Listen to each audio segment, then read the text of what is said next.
राज्य सरकार मराठा आरक्षणासंदर्भात सकारात्मक, जरांगेंनी आंदोलन थांबवावं, मुख्यमंत्री एकनाथ शिंदेंचं आवाहन.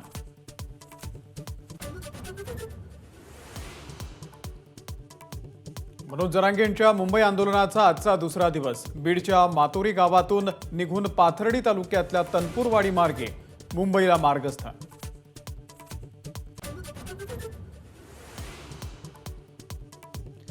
अयोध्येमधल्या राम मंदिर प्राणप्रतिष्ठा सोहळ्याच्या निमित्तानं उपमुख्यमंत्री देवेंद्र फडणवीसांचा जुना फोटो ट्विट. अयोध्येमध्ये जाणाऱ्या कारसेवकांचा नागपूर रेल्वे स्थानकावरचा जुना फोटो.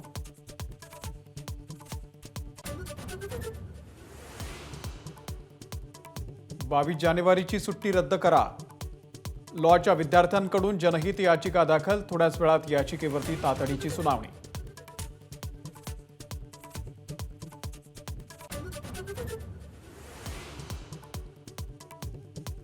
राम मंदिर सोहळ्यासाठी उरले अवघे काही तास. राम मंदिरातील गाभाऱ्यामध्ये रामाची मूर्ती विराजमान होणार.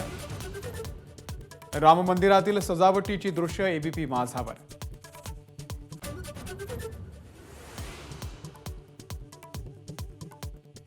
राम मंदिर प्राणप्रतिष्ठा सोहळ्यासाठी अयोध्येमधील सुरक्षेमध्ये वाढ.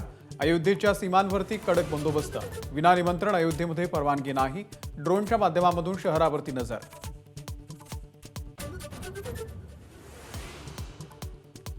उद्याच्या प्राणप्रतिष्ठा सोहळ्यासाठी अयोध्येमध्ये 7,140 खास निमंत्रित.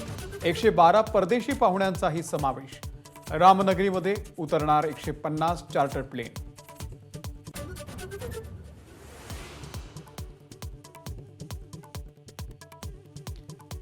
अयोध्येसह अवघा देश राममय. ठिकठिकाणी विविध कार्यक्रमांचं आयोजन. कुठे दिव्यांची रोषणाई तर कुठे साकारलं प्रतिराम मंदिर.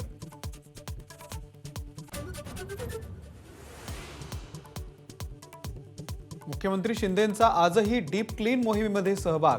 कुर्ल्यामधल्या गणेश मंदिरापासून स्वच्छता मोहिमेला सुरुवात.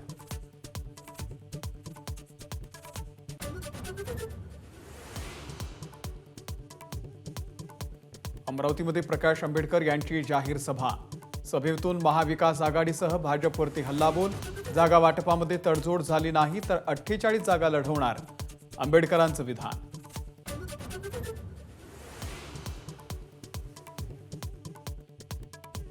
मुंबई मॅरेथॉनचं आयोजन. मुंबई मॅरेथॉनच्या निमित्तानं मुंबईतले अनेक मार्ग वाहतुकीसाठी बंद. 59,000हून अधिक नागरिकांचा सहभाग.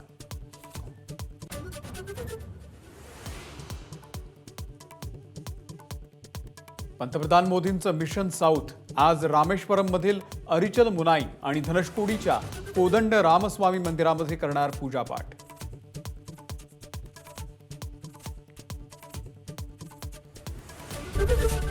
एबीपी माझा, उघडा डोळे बघा नीट.